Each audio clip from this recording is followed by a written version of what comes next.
everyone. It's just after 6, so we'll open our ordinary council meeting for August. So 1 June. Nyalak Kadij Nicho Puja Bal, Wajak Nunga Muja Puja Nyalak Nini. So we know that we're gathered here on the land of the Wajak Nunga people, always was, always will be, and just want to pay our respects to the Wajak people, past, present, and emerging. So just bring everyone's attention to the fact that our meeting tonight, as always, is being recorded but also live streamed to allow members of our community to access the decisions that affect them in the town of Bassendean.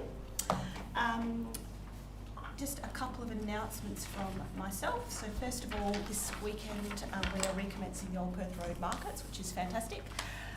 We had a bit of a pause during COVID, but now that the restrictions are eased, we can recommence that event and allow our community to come back together to celebrate all that is Bassendean. It's also the 10th anniversary of the market, so it'd be great to encourage as many people to come down and share in that experience as possible. And important announcement, happy birthday to Councillor Chris Barty this evening. Thank you for spending your birthday evening with us tonight.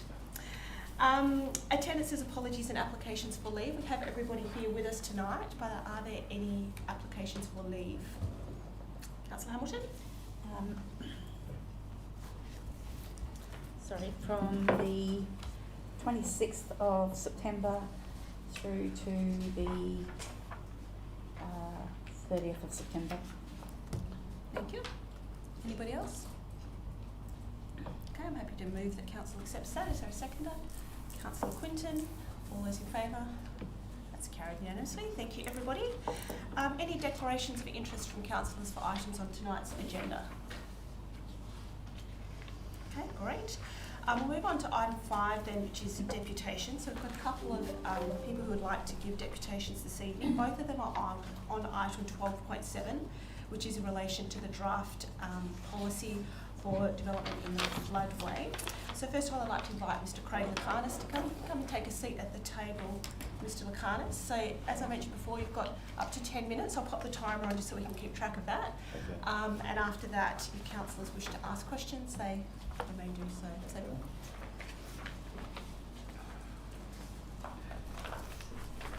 Welcome. Thank you very much.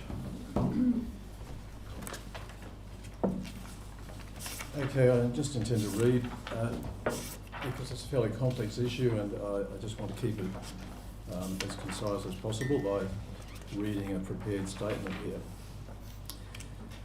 The proposed amended draft of LPP4 is being prematurely put to public comment before proper consideration by Council of the needs of the town and interrogation of the proposed amendments.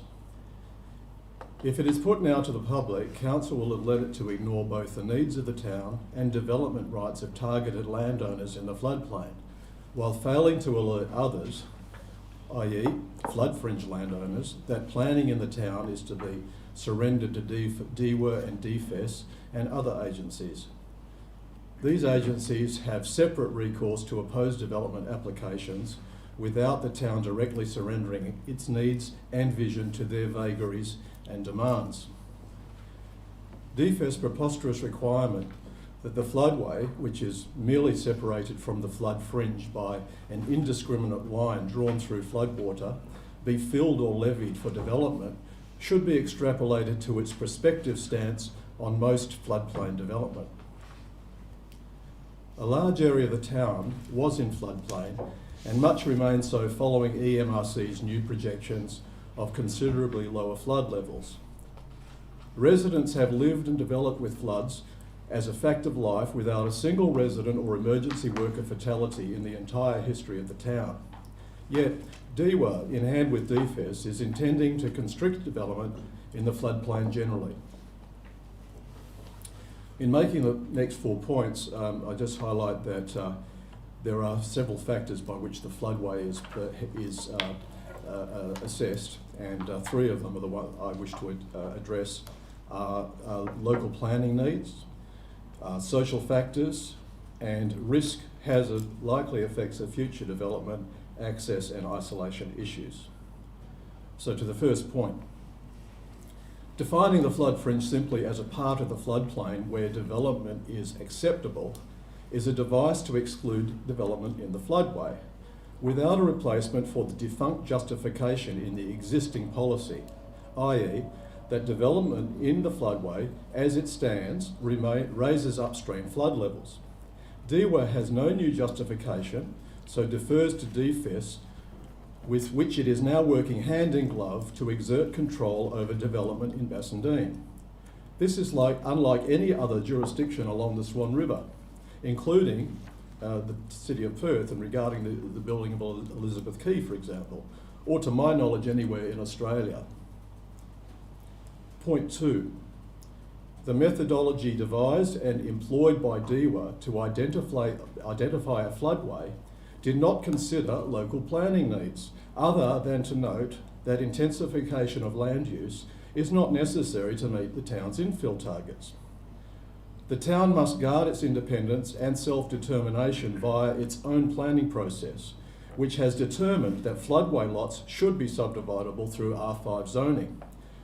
Associated considerations, such as the improvement of aesthetic amenity of a dishevelled precinct down by the floodway, or increasing the ratepayer base, are examples of what the town might aspire to from mild development, but this is completely ignored by DEWA. Point 3. In DEWA's determination of the floodway boundary, the town was not consulted regarding social factors, including inequitable treatment of landowners. Likewise, any appetite for risk hazard likely effects of future development or lack thereof, access and isolation issues were assessed without council's input. Furthermore, BMT, the consultant to the EMRC study, was precluded specifically by DEWA from determining a correct placement of the floodway, with DEWA's position simply adopted in the final EMRC report without independent inspection. This placement resulted in selective denial of development rights to landowners caught by DEWA's assessment, despite equivalence with flood fringe properties. Council did not intend this, as clearly evidenced by its resolution in 2017 to support development in the floodway after DEWA accepted the debunking of the justification for opposing it. For reasons resting in the Development Office, LPP4 was not subsequently amended to reflect the resolution. Now is an opportunity for Council to rectify this, in the extra knowledge that flood projections are even more benign than existed in 2017. Point 4. All floodplain residents are isolated to varying degrees by a 1 in 100 year flood. DEWA, in hand with DFES, maintains an intention to oppose subdivision in the flood fringe by reclassifying it to floodway. DEWA's intention may now be materialising with the cooperation of the town's Development Office. If the office is supportive of this, actively or otherwise, then council and landowners must be informed immediately. If unsupportive, it has displayed considerable duplicity in outlook upon the application of standards to floodway properties relating to risk, hazard, likely effects of future development, and access and isolation.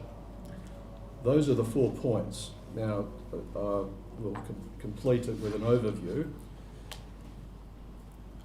Will Council support the equitable incorporation of floodway properties into the flood fringe, so reclassifying them for development acceptance under LPP4?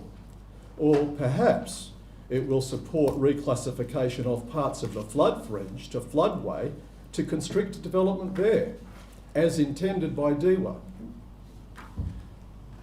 Just as some choose to live with acceptable fire or cyclonic risk, so people of the Bassendean floodplain choose to live and aspire to develop within acceptable flood risk.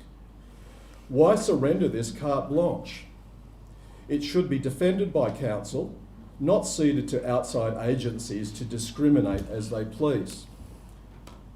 They each have recourse to defend their input through WAPC and appeal processes.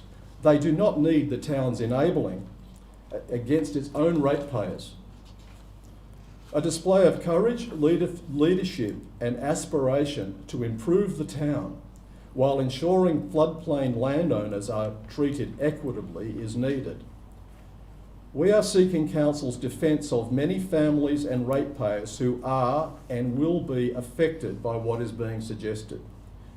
This requires amending the deficient LPP4 draft to enshrine certainty and equality before it goes to public comment.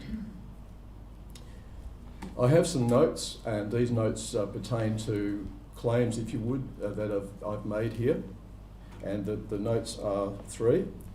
DFES's evidence in the SAT, which has been transcribed, stated its opposition to development in the floodplain.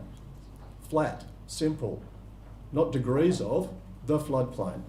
2, documentation from DEWA can be furnished, A, acknowledging the equivalence of risk hazard likely effects of future development, access and isolation in the floodway and flood fringe areas, and this is despite contrary evidence it gave in SAT, which significantly swayed the members' judgment of Mr Bethune's application. And B, from DEWA, we can furnish documentation stating an intent to reclassify parts of the flood fringe to floodway. Third note, we have documentation from BMT to support the claim that it was precluded from a floodway redetermination by DEWA. So I finished there, and I would invite any questions, or you could wait until Mr Bethune has presented and then ask us together. I'm happy, Madam Mayor. Well, let's give councillors the opportunity to ask you some questions if they'd like to. Councillor Wilson. Thank you, Worship. So you mentioned in your presentation that ratepayers in the floodway will be affected, but you didn't really elaborate exactly how it is that you'll be affected. So would you like to explain specifically what effect would be had should this policy be adopted unamended? Well, there's no mention of the possibility of development in the floodway. There's no mention of reclassification of floodway to flood fringe. Presently there's a line through the floodplain which divides through the water that is just indiscriminately drawn, that separates the floodway from the flood fringe, and we believe that we have similar circumstances if you consider the entire flood fringe, not only the southern but the northern flood fringe. There are two parts to it, and we seek equitable outcomes given that our circumstances are the same as that exist in the flood fringe. So specifically, what sort of development would you like to do that you would be prohibited from doing? In my case, I have an R5 zoning. I could subdivide and build an extra dwelling, and that's my personal situation. Across the road from me, and I've lived here for 20 years, vacant blocks still awaiting something to happen from the council and to allow them to turn it into something which is more aesthetically acceptable than what I would think is presently. Aesthetically acceptable or more profitable? Well, obviously both, but you know, you have to give incentive for people to make the area more presentable and aesthetically pleasing. At the moment, you have 2 acre blocks which are not capable of having anything other than a single house, and for obviously the last 20 years have demonstrated that nobody wants to develop them along those lines. Nobody wants a 2 acre garden. And that's the case where the flood water would be up to just above your knees in a 100-year flood. And there are circumstances in the flood fringe which are you're up to your neck. So we've never been able to quite work out why after the EMRC report was presented that there wasn't some recalculation of the floodway. It was just it was established that it was just not going to move come what may, whatever the facts. So as you can see in the photo behind you there, that strip of properties along the river, most if not all of them I believe have single dwellings on them, which suggests to me that it is desirable at least for some people to have a single house on a large property. Yes. Could it just be the case that people as an investment decision are hedging against the possibility that they might be able to develop more intensely? I don't know what's in the mind. I do know that that the people who, of the people I know who have purchased along there, they have sought to subdivide and have failed. And one was actually successful, which has led us here, and that has since fallen into dilapidation through family circumstances of that applicant. And I know that he wanted to build an extra house for his daughter. I'll let Mr. Bethune speak for himself. We're talking R5 development here. We're talking about nearly 2,500 metre lots. I mean, that's still large lots, you know, and it's very mild development. And to get people to have some pride in what they're trying to do, you're more likely going to find people who are willing to do that on smaller lots than exist there. 2 acres is just too much for anybody to want to do anything to beautify the area. All you could really do to benefit Bassendean would build a wall so nobody can see behind it. At the moment, there's an unkempt fence and barbed wire and rusty gates, and it's been like that for 20 years. And not to mention the fact that the town would get something from it too in terms of rates, but I don't want that to be, I'm not trying to push that, I'm just saying it's an area that the town has not been allowed to have input into because DEWA has completely taken control of this. It's railroaded this into its own ends, and we don't understand why when the facts have changed. Did you have another question, Councillor Wilson? Any other councillors? Councillor Hamilton.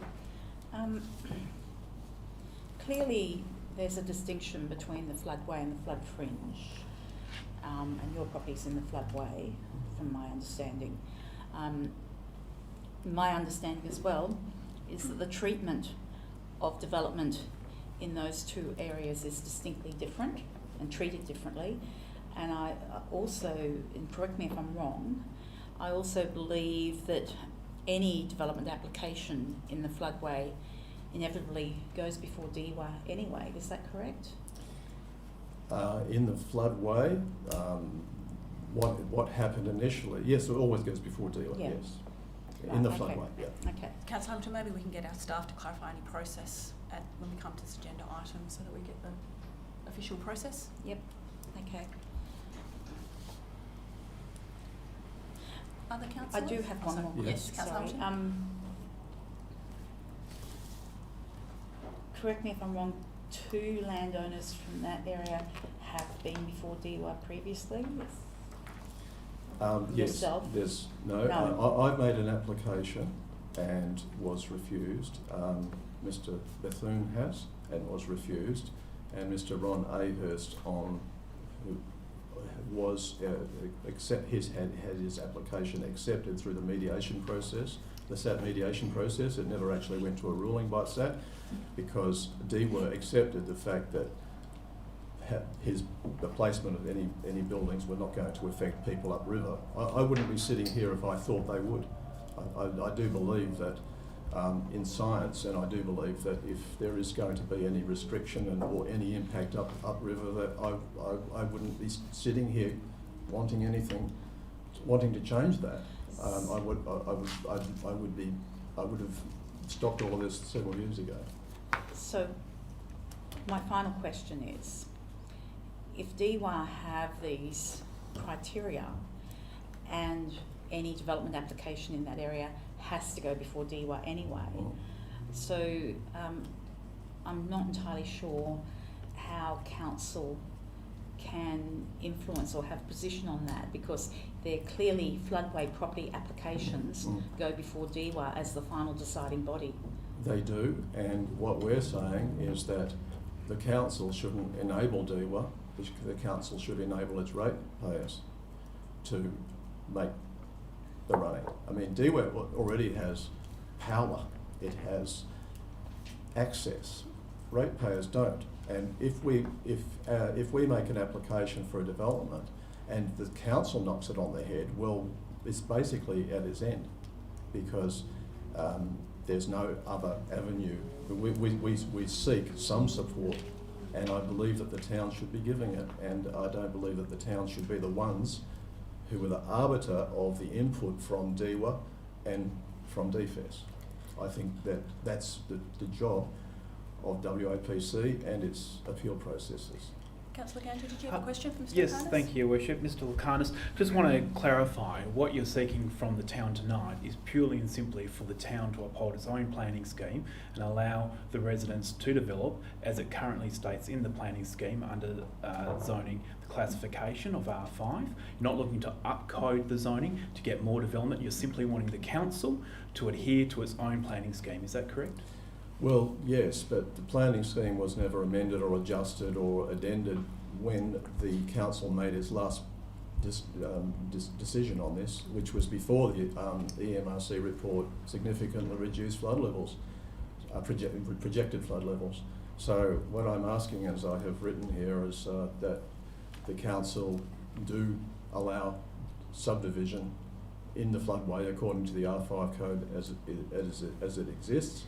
And what would be a better thing if it wants to have a coherent policy is to reclassify the residences in the floodway as flood fringe, as it should be, according to the standards that have already been set for flood fringe.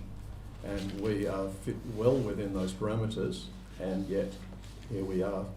We can't develop simply because what's currently proposed is that the flood fringe should simply be a place where development can be accepted, where there's no mention of why not in the floodway and no scientific basis given for why not, whereas previously in the present policy there's a statement to the effect of why there should be no development in the floodway. Well, that's disappeared. That factor has disappeared.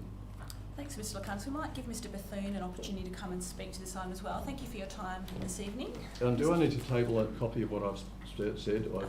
No, that's not necessary, but if you did want to provide a copy, that's fine as well. Deanie will take it off your hands. Thank you. Thanks very much. Cheers. Welcome, Mr. Bethune. Thanks, Mayor and Councillors, for giving me the opportunity to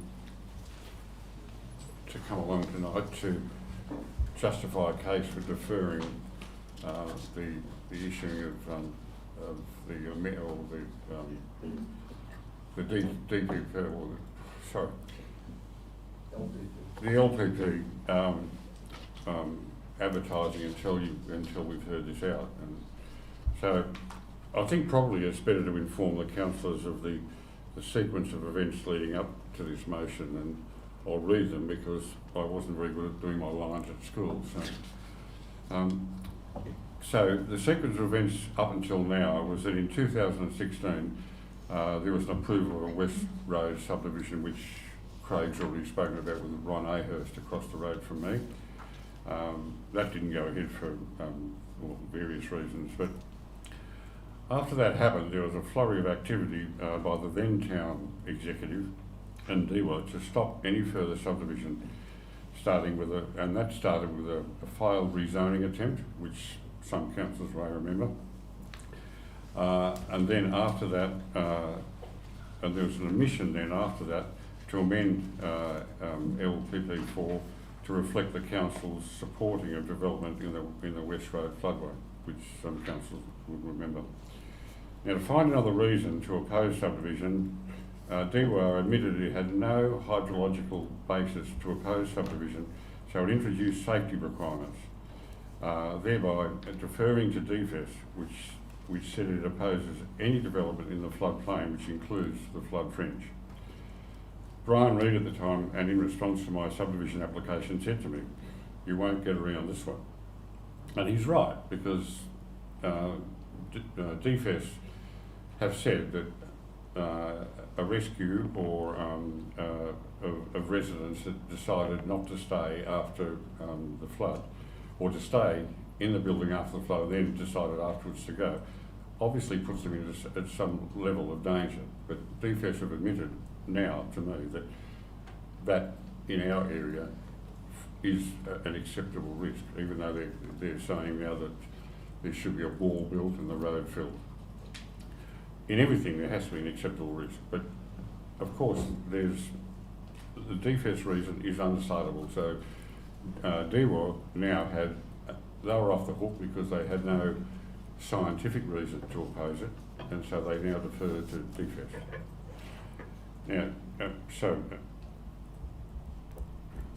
Now, BMT, the EMRC consultants, the ones that did the first EMRC report, they were retained by me at considerable expense to compare two comparable areas in the flood fringe with the West Road, South Road, and it was clearly shown in that study, which your executive has, that the West Road area was considerably more benign than these areas. That's Bassendean Parade and Highland Street, which are very comparable to West Road.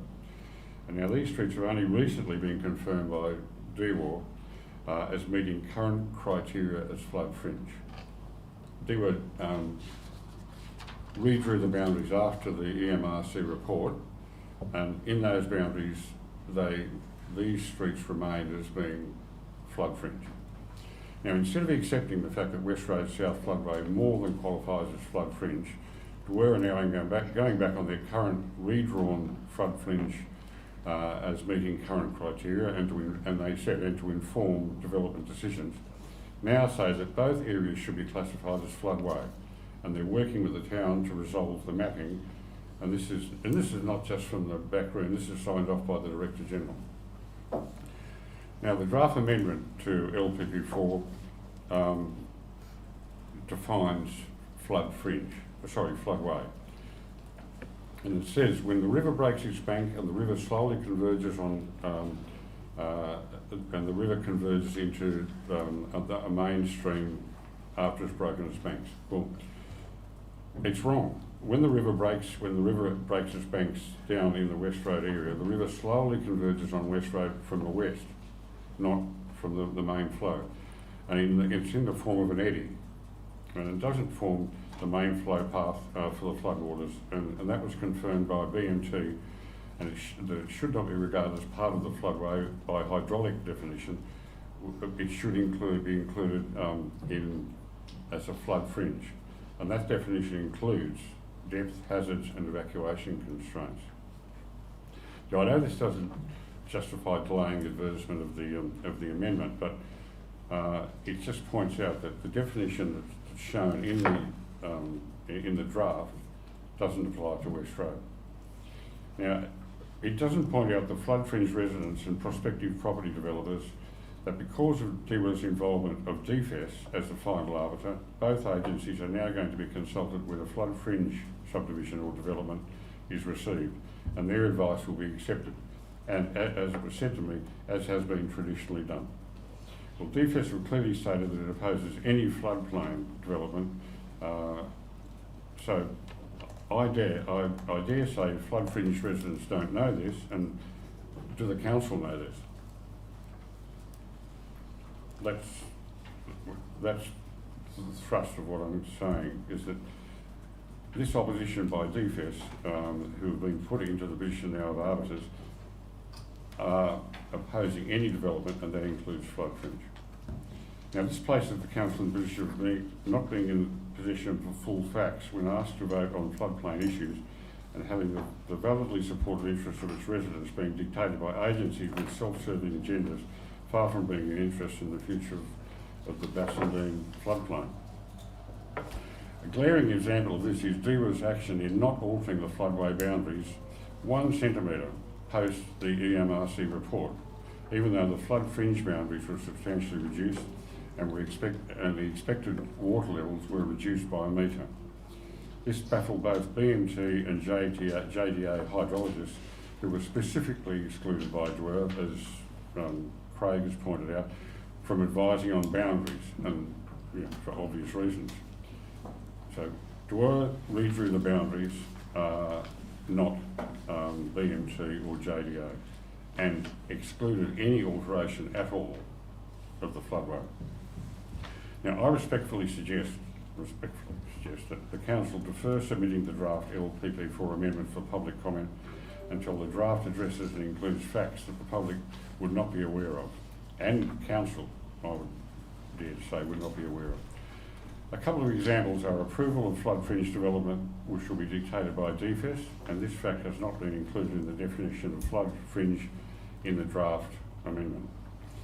Further, section 6.2 of the amendment also does not inform the public about the negative involvement of DFS in the development decision process, but uses the words generally and maybe in anticipation of the negative DFS involvement and eventual veto. That's it. Thank you. I just had a question. Just let me turn my timer off so it doesn't interrupt us. When we spoke last week, you mentioned that you were having some conversations with DFS, I believe it was yourself, about the possibility of their support or otherwise for ancillary developments. Have you had that conversation with them? I've submitted about a 15-page submission to them, to the Commissioner, and I haven't yet received a reply, but it's been received and being considered. Okay. And of course, as soon as I receive any of these replies or any of these studies, I forward them on to Christian Buttle so that he's fully informed. There's nothing I get that he doesn't know about. Mm-hmm. So as soon as I get it, I'll forward it on. And my other question was in relation to, obviously the item on tonight's agenda is just for advertising the proposed policy, not adopting a policy. And my understanding is that through that process of advertising, it will go to DFS and DEWA and they'll have the opportunity to comment. I imagine that would be an opportunity for us to clarify some of these issues and get feedback from them if they are looking at, you mentioned reclassifying the flood fringe and the floodway and so on. It may be a mechanism for us to get some of the clarity that you're seeking. What I'm suggesting and saying is that the people in the flood fringe will be consulted, and when they are, if they read the amendment as it stands now, there are quite a number of anomalies and also missed information that they should know that they would have no way of knowing. For example, the involvement of DFS in the approval process, with DFS objecting across the board for any floodplain development. Flood fringe wouldn't know about that. Council wouldn't know about that. I don't think so anyhow. Well, the report does clarify that, but I guess it depends on what information was provided with the draft policy. That could be something that could be included, I imagine. Do other councillors have questions for Mr. Bethune? Councillor Wilson. I do, thank you, Worship.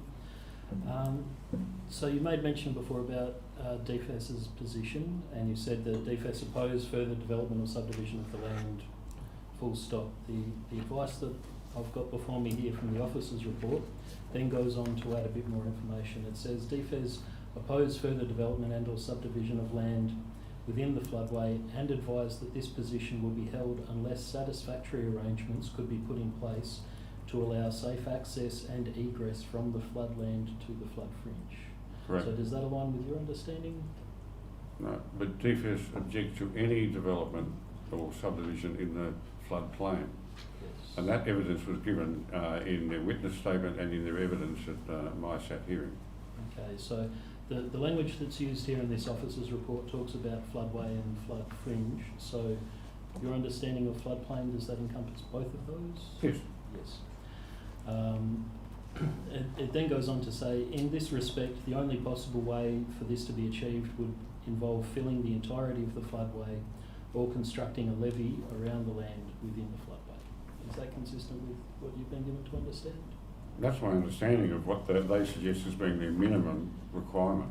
And that is the subject of my submission to DFS now to the Commissioner, is to build a bund wall over parks and roads is just not practical, and it's not feasible to be filling the whole area. And so, just to be clear, what is the outcome that you're seeking? What is the preferred approach that you would like to see council take? For them to accept my submission as to what a minimal or an acceptable risk is. Right, and in order to allow you to subdivide the land, do a particular type of development, what's the... No, because my submission to them wasn't in relation to subdivision. I after all the process I went through. Now, I'll go back. The reason I wanted to subdivide was so that I could build a cottage on the subdivided block to accommodate my wife and myself, and my daughter would move into the main house. thinking subdivision was the way to go. And also I was influenced by the fact that at the time the subdivision was approved across the road from me. And so I thought, well, this is the way to go. Subsequently, I've applied I've submitted to the Christian in the development to build a cottage, a granny flat on the block. As a ancillary dwelling. So, to serve the same purpose. And DFS have objected to that on the basis of, people deciding we want to be rescued after the flood, even though they'll have 48 hours or more warning. The road out of West Road is only just up to waist deep at the worst point. They still object, and they want to build a wall and so on. And so I've appealed to the Commissioner and asking him to review that decision on the basis that it's quite ludicrous, and that is in the process at the moment. Okay. Thanks very much. Any further questions? Thank you, Mr. Bethune. Thank you. Appreciate it. Okay, councillors, we'll move on to item 6, which is statements by members of the public. Is there anybody who would like to make a statement on any of the agenda items this evening? Okay, in that case, we'll move on to questions from members of the public. Mr. Watson, I believe, you had a question that you would like to ask? Yeah. So if you'd like to stand up and just come to the microphone, that would be appreciated. All right.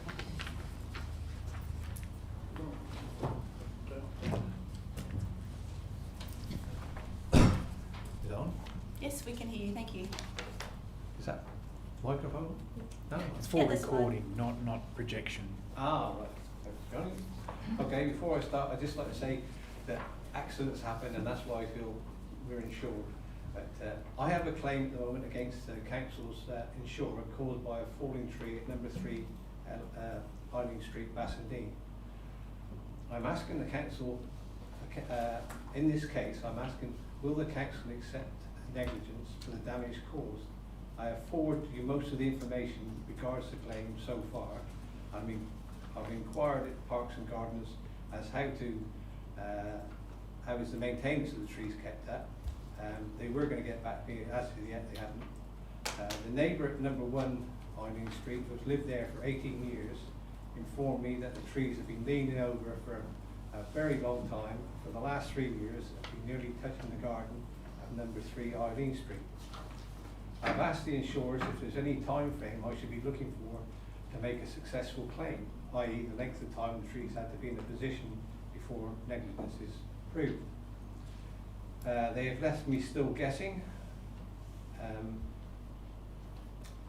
I realise that this is a lot to ponder on short notice, but would appreciate any help I can get from the council. Why have there been no complaints about the trees? I can only assume that as a rental property, the tree did not stop access to the house. The owners of the house were not aware. Local people got used to ducking under the tree and walking along the path. Do you want me to take questions on that? I mean, you've all seen the literature going round. I'm not sure if councillors have received the literature. I'm aware that our staff have seen the information that you've sent through. Did you want me to show a couple of pictures? Pass it around, they can look at. You feel free to pass them around, but maybe they can be It was circulated just to see, later. in your opinion, I'm looking for sort of help in us. When would you sort of think, how long has that got to be like that before Yeah. someone says that's dangerous? So, Mr. Watson, I know that you were having a quick chat with our CEO, Ms. Mabs, before the meeting, and I know that the suggestion was made that possibly you might like to sit down with her and maybe Mr. Adams, who's responsible for our street trees, and have a conversation about how we might be able to best progress the concerns that you've raised. Did you have anything else that you wanted to add to that? I'm just looking at the photos. Mr. Watson says that there's probably a couple of issues. They're probably not our best examples of prolifically growing healthy street trees. Yeah. I mean, I'm sure we would all drove past them and just glanced and thought, and a lot of situations, think, oh, you'll see walls around Bassendean, think that's going over, but it's not my problem, until it becomes your problem, sort of thing. Yeah. Situations, other walls all around the world can go over, and accidents happen. I've got no right with an accident happening, but it's just that I feel a little bit fobbed off. But I'm trying to put a stake of claim so I can get the insurers to sort of pay for the damage. And I'm just struggling to find the parameters of what the time frame is for when you say, like, how long's the Leaning Tower piers have got to be like that before it doesn't become dangerous, or is it dangerous? Yeah. Well, LGIS, our insurers have provided some advice, I understand, looking at the case notes through to you, and they've provided quite definitive advice in terms of liability. So I'm happy to sit down with you and go through that and explain what that means, and Phil can also be on hand just to talk about what can be done about the situation. But there are two distinct issues. One is the issue of liability and damages, but the other is about the quality of those street trees as well. So they sort of stated that I've got to prove the council negligent. That's and correct. For me to do that, I mean, I'm not a SIL, I don't know the laws. I'm just asking, I've asked them on numerous occasions, I'm asking you now, what are the parameters? Is a tree got to be like that for 3 months, 6 months, a year? What am I aiming to prove? Yeah. Well, Mr. Watson, I've got your contact details, so if you like, I'll give you a call tomorrow and set up a time and arrange a meeting to go through it. We can get LGIS on the phone at the time and talk to them about how we might be able to progress. Yeah, I appreciate that. As I explained to you, my mum's on sort of end of life care in England, and I'm sort of in the process of trying to get back to England in or maybe Sunday, Tuesday, whatever. I don't know what the time frame is. I'm going to just have a call from my brother now, so it could be, maybe I'm too late anyway. But I'll take, if you give me a call tomorrow, we can take it step by step. We can do that. The second question was, now I've become aware of the situation with the trees like that.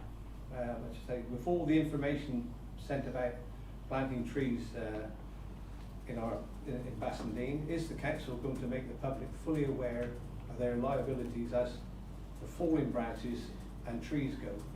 Because I think I would find it hard if you could find too many people in Bassendean who weren't under the assumption that if that tree falls down in my car, then that's the council's going to have to pay for that sort of thing.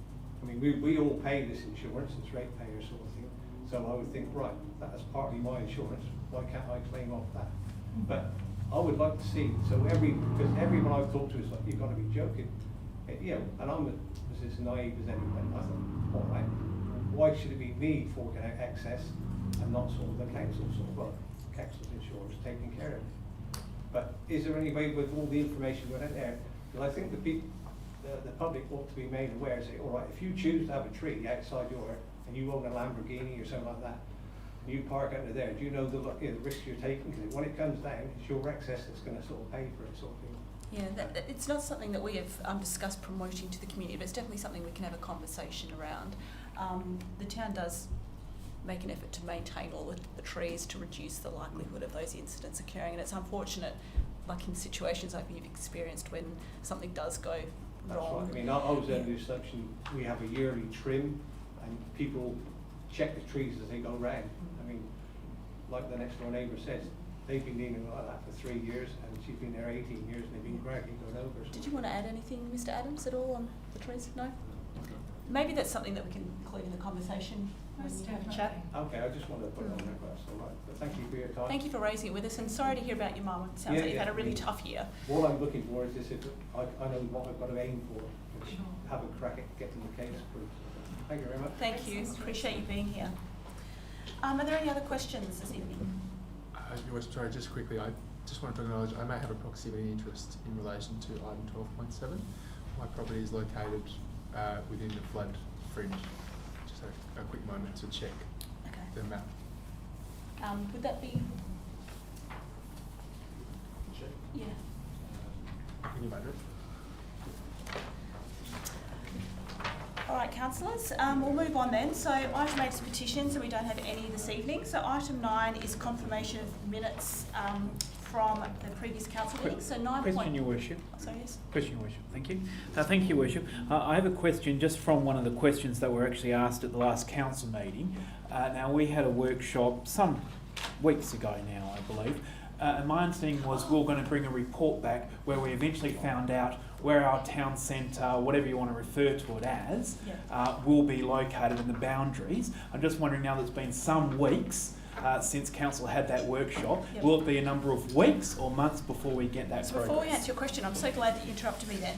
I was just going to acknowledge there were a number of other questions that were submitted for tonight's meeting, but as the people who aren't present here tonight will respond to them in writing after the meeting. One of them was in relation to the topic that you just raised around the town centre.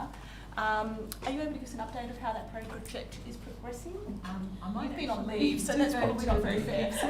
Yes, Mr. Gibson. Sorry, I was assisting the council party, so I presume you were talking about the town centre plan and the definition of the boundary. That's correct. Yes, staff have been working with the consultant, Madam Mayor, since our Saturday workshop, and that has leveraged off the work we've been doing on the local planning strategy and local planning scheme, and based on the discussion we had on that Saturday session. So I'll suggest that's something we could probably circulate to council via the board. And I think Councillor Gange was seeking to understand the next steps and when we would have something publicly available. Is that correct? Thank you, Your Worship. So my understanding was it will come back to council to ratify whatever we want to refer to it as now, a town centre or whatever else we're calling it. The project or the... No, so thank you. When we approved the $100,000 or $80,000, what it may have been in the budget, we didn't have a defined town centre outline. We had a workshop on it some weeks ago now on a Saturday where we came together to try and work out the defined town centre outline. My understanding was from that a report would then come back to council that would give us the town centre or suggested town centre outline and boundaries. So I'm just wondering when council will ratify that coming back to council to ultimately determine what the boundaries are within the town centre we're working with. If it's the desire of council, Madam Mayor, we could bring that back for a decision. However, given the project is more strategic and overarching rather than being a designation of zones or specific provisions, that may not be necessary, but if it pleases council and if there's a desire to have a formal decision on the record setting up the geographic area of the project, that can be done. Well, because I don't think there is any formal ratification of that area of the present. So maybe that's a conversation that we can have. I believe the staff will be providing us something in the bulletin, and then we can have a conversation as to whether or not we'd like that to come back to council. Any other questions on the minutes from the last meeting? Okay, in that case, do I have a mover for Officer Recommendation 9.1A that they received? So Councillor Wilson moved, Councillor McWilliam seconded. Is there anybody against? So that is carried unanimously. And 9.1B that they're confirmed as a true record. Is there a mover for that? Councillor Wilson seconded. Councillor Hamilton. All those in favour? Carried unanimously. Thank you, everyone. So business deferred from the previous meeting. We did have the industrial zone guidelines on the previous meeting, but that's now included in the main part of the agenda, so there is nothing under this item. Item 11 is external committee reports. So we have the EMRC delegates report included for councillors' information. Do we have a mover to note that report? Councillor Hamilton, seconded Councillor Wilson. All those in favour? That's carried unanimously. Okay, Councillor, so moving on to item 12, which is the reports. At the moment, I have the following coming out of en bloc. I have 12.3, 12.4, 12.5, 12.7 and 12.8. Are there any others that councillors would like taken out of en bloc? Okay, in that case, do I have a mover to carry the remainder? Councillor Wilson has moved, seconded. Councillor Barty, all those in favour? And that is carried unanimously. So we'll move on to 12.3.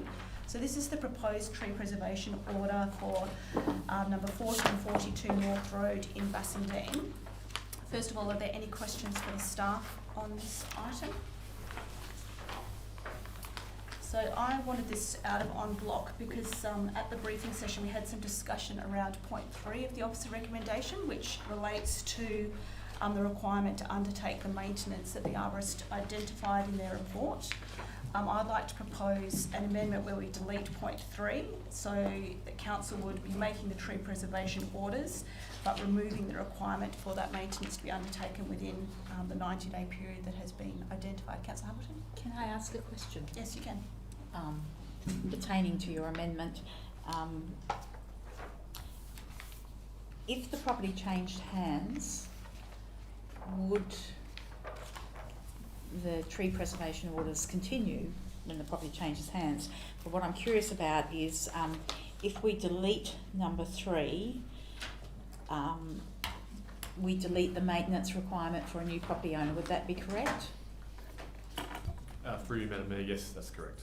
The TPO would endure with the property and basically apply to any subsequent owner. So, would Madam Mayor consider making it applicable just for the current owner, and then after that the maintenance conditions kick back in? Can I just clarify? So my understanding is we've had the arborist assess these trees. They've provided some advice about virtually what the gold standard is for tree maintenance on this property, which is a standard that's not likely to be achieved by other property owners in the town in many cases. Is that your understanding, that it's quite a high level of maintenance requirements, notwithstanding some of the lower level fire hazards which they need to address anyway? Through you, Madam Mayor, the arborist recommends certain works be undertaken to ensure the sort of the livelihood and the health of the tree. That's not to say, however, that if the works are not undertaken, the tree will automatically suffer. But obviously, to ensure the best future of the tree, the arborist, in their specialised opinion, suggests that does occur. Okay, thank you. No, sorry, Councillor Hamilton. Are there any other questions? Okay, well, I'm happy to move with the amendment. Is there a seconder? Councillor Quinton, is that a seconding? Yeah. Is there anybody against? Okay, so that is carried unanimously. Thank you, everyone. So 12.4, this is the draft local planning policy relating to home-based businesses. Firstly, any questions?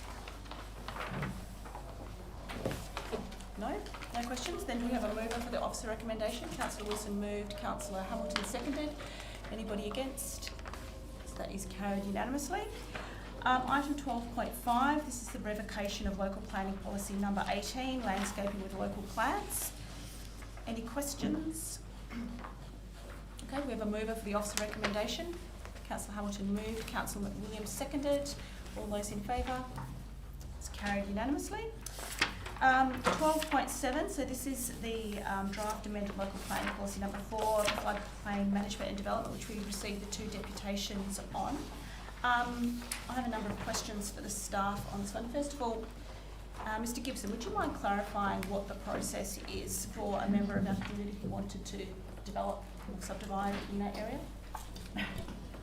Through you, Madam Mayor, I think it's worth differentiating the different approaches that are required for development versus subdivision. I know one of the gentlemen made a comment about the town approving subdivision applications. That's simply not the case. Subdivision applications are determined by the Western Australian Planning Commission on the advice of the town and any other public authority that may have an interest, including DFES or DEWA. The town's role in that is simply advisory, and I suppose going back to the development application side of things, that application would be submitted directly to the town. The town does have an obligation under the delegations from the state government to refer it to DEWA, given the proximity of the river.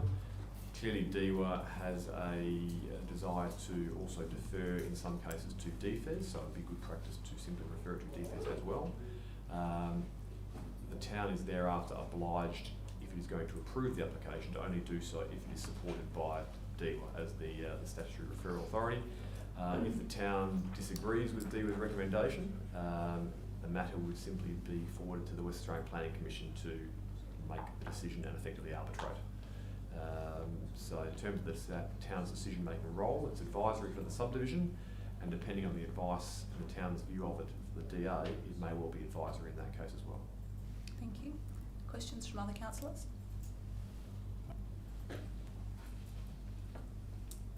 I have proximity interest, so Oh, he does have proximity interest? Through you, Madam Mayor, Councillor Barty's located in the floodplain, Okay. flood fringe. You might like to leave the room. Can you make sure you fill out one of the forms as well? Thank you.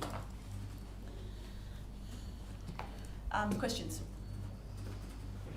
Okay, in this case, we've got an officer recommendation. Do we have a move with the officer recommendation? Councillor Wilson, is there a seconder? Councillor Hamilton, is there anybody against? Councillor Ganchel? Leave to exercise my right to speak. Sorry? Could I seek leave to exercise my right to speak in moving the motion? You've got someone against, so you have the opportunity to debate. Yes? Thank you, Worship. Appreciative of the contributions made by members of the public who came and gave deputations today, and for the description of the ongoing battles they've had in various other forums, as I am. This motion merely seeks to circulate a document for public consultation and comment, so I'm quite happy that we have wording that is out in the public realm that people can provide considered written concrete positions on, and for that reason I'm happy to move the motion. I would note though that Council has a difficult task in balancing many competing interests in this area.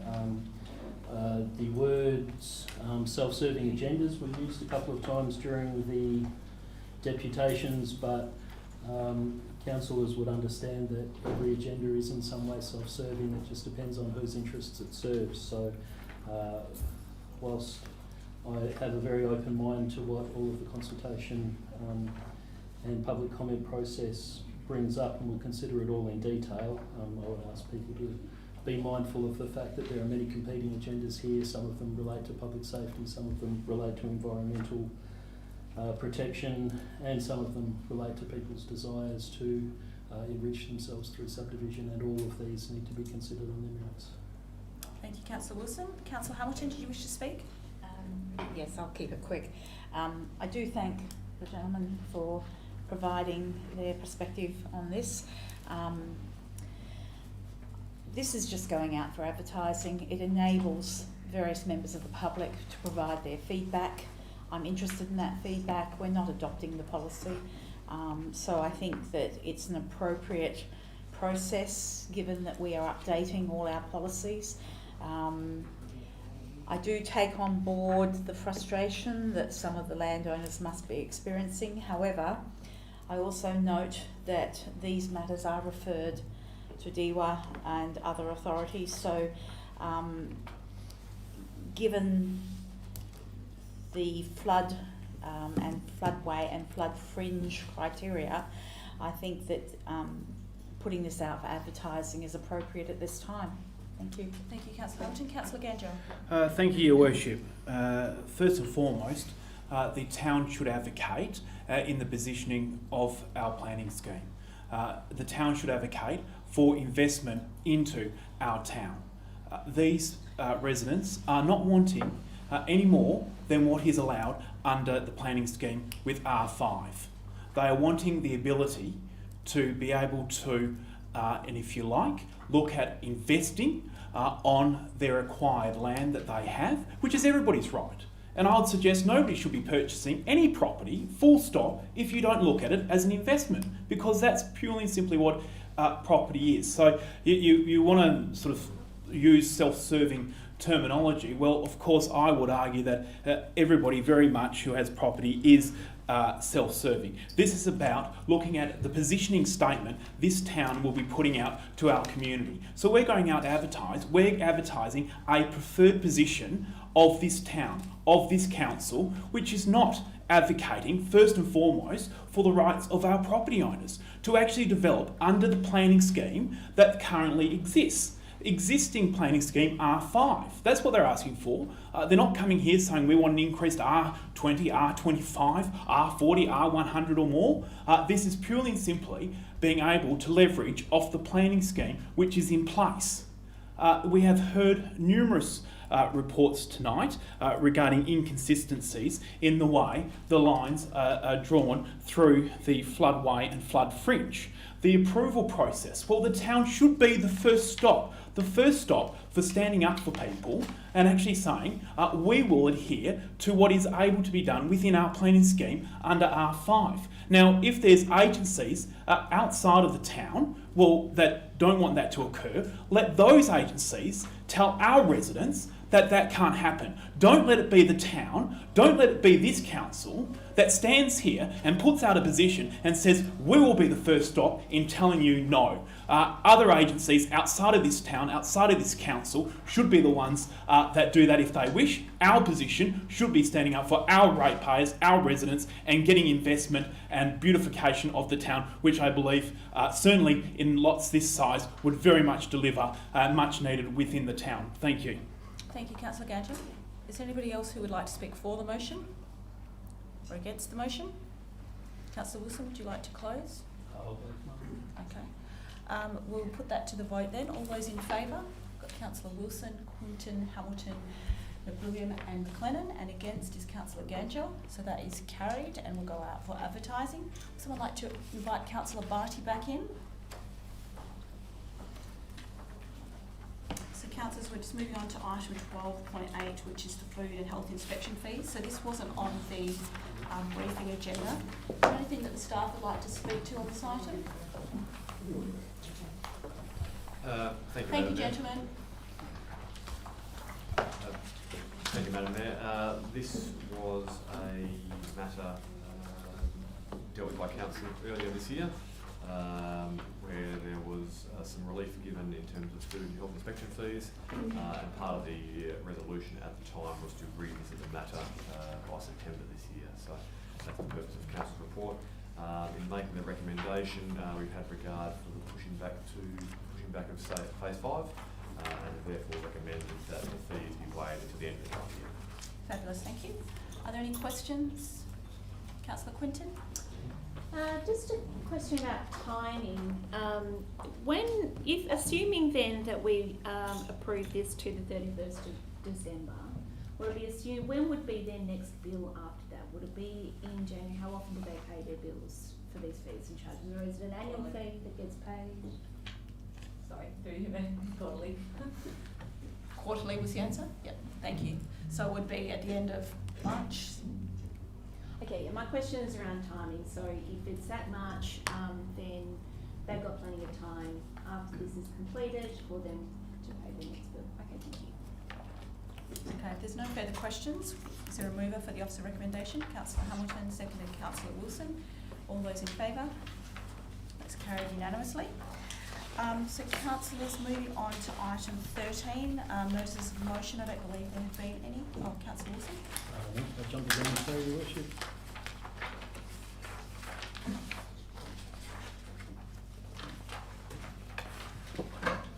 So you want announcement for the next one? And it's 14. Okay, so move on to 14 then. You have an announcement of a notice of motion, do you, Councillor? I do, Wilson? thank you, Your Worship, yes. So I would like to give notice of a motion for the next council meeting. And the motion reads as follows, and I've got a written version here to provide for our minute clerk. 1, that the CEO prepare a report for council, A, outlining the requirements that a local government must meet in order for differential rates to be applied, and B, providing an analysis of the percentage of rateable properties in all categories that are on the minimum rate, and 2, that the CEO convene a workshop for councillors to discuss the report once it has been prepared. Thank you. Do you want the written copy, Amy?